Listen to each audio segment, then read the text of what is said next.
Hi everyone, I am Sanjana and welcome back to Systems Explained, the channel where we make computer science concepts simple and easy to understand. Have you ever wondered why your computer feels so incredibly fast? Whether you're opening an application, playing a game, or compiling code, everything seems to happen almost instantly, right? But here's something surprising. The processor inside your computer is actually so fast that it often has to wait for data. Okay, so what makes modern computers perform so smoothly? The answer lies in a small but incredibly important component called CPU cache. In the next few minutes, let's understand what CPU cache is, how it works, and why it's one of the biggest reasons your computer feels so fast. Now, here's something interesting. Modern processors are incredibly fast. A 5 GHz CPU can run at up to 5 billion clock seconds every second. So you might expect it to always be busy doing some useful work, right? But that's not actually the case. Many times the CPU has to stop and wait, right? Not because it's slow, but because the data it needs hasn't arrived yet. That data usually comes from RAM, which is much slower than the processor itself. And this speed difference creates one of the biggest performance bottlenecks in any computer. But how big is the speed difference? Let's compare them. Accessing data that's already close to the CPU, such as in the cache, can take around 1 nanosecond. Accessing the same data from RAM can take roughly around 50 to 100 nanoseconds depending upon the system. Now, those numbers might still sound a little tiny for you, right?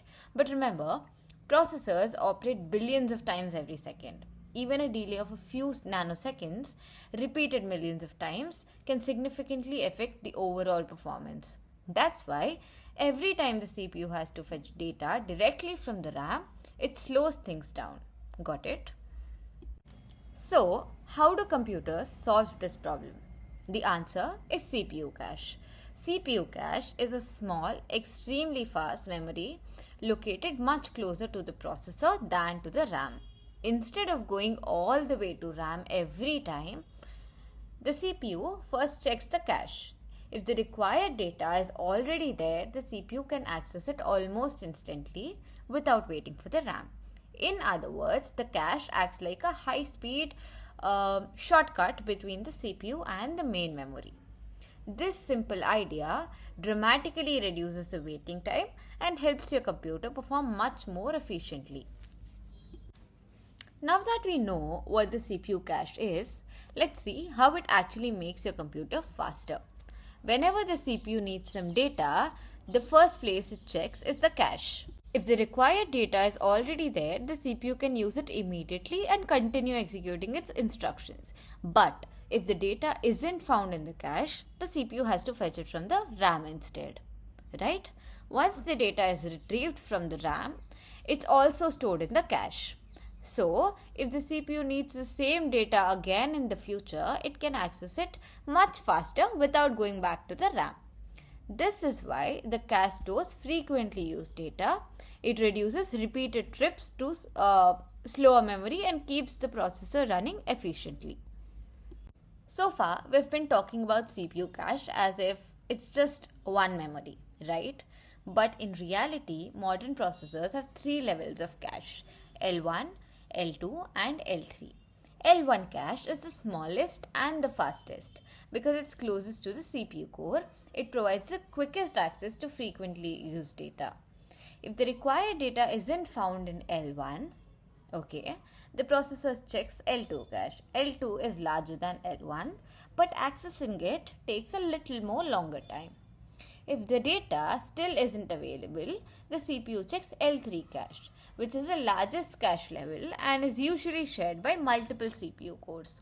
Although it's the slowest among the cache levels, it's still much faster than accessing the RAM itself. Okay, this layer design gives the processor a balance between speed and storage capacity. In general, the closer a cache level is to the CPU core, the faster it is, but the smaller its capacity.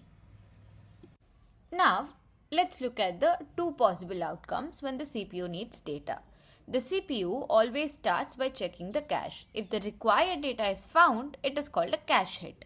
Since the data is already very close to the processor, it can be accessed much faster, allowing the CPU to continue executing instructions with very little delay. But if the data isn't found in the cache, it's called a cache miss. In that case, the processor has to retrieve the data from the RAM. Because RAM has a higher access latency than the cache, this takes longer and temporarily slows down the execution. The goal of CPU's cache is simple, okay? Increase cache hits and reduce the cache misses. So the processor spends less time waiting and more time doing useful work. So, where does all of this actually make a difference? The answer is really almost everywhere. Whether you're playing a game, writing code, browsing the web, or editing videos, your processor is constantly accessing the same instructions and data over and over again. Instead of fetching the information from RAM every single time, the CPU cache keeps the most frequently accessed data much closer to the processor, as you already know. As a result, the CPU spends less waiting time and more time doing useful work. That's why applications feels more responsive, games run more smoothly, and your computer has an overall better experience. Now that you understood everything, let's just quickly recap everything we've learned. We've started by understanding the CPU is much faster than the RAM. To reduce the time spent waiting for data, computers use CPU cache, which stores frequently accessed data much closer to the processor. Whenever the CPU needs data, it checks the cache first. If the data is found, it's called a cache hit and the processor can continue almost immediately. If not, the CPU checks the cache hierarchy L1, then L2, then L3, and only if the data is still not available, it fetches it from the RAM. That's why the closer the memory is to the CPU, the faster it is, but the smaller its capacity. Okay? And that's CPU cache in a nutshell. I hope this video helped you understand not just what CPU cache is, but also why it's such an important part of every modern computer. If you found this explanation helpful, please consider liking this video, leaving a comment, and subscribing for more such computer science content. Thanks for watching. I'll see you in the next one.